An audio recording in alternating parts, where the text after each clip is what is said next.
Today I'm going to show you how to cook beef stir fry with some Napa.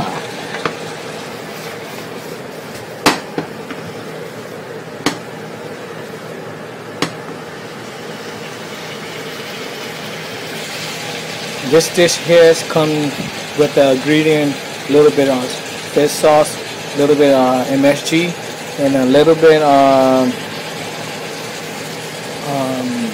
Napa, a little bit of salt, a little bit of oyster sauce, and that's all you need.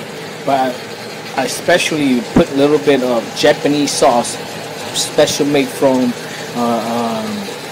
Zucchini restaurant. And this is gonna taste good. Right here, cooking dinner for the family. Let it set for a while. And just add more vegetable on top of it, and should be good to go. And there you go,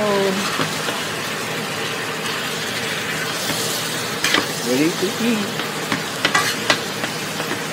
This is a wonderful taste.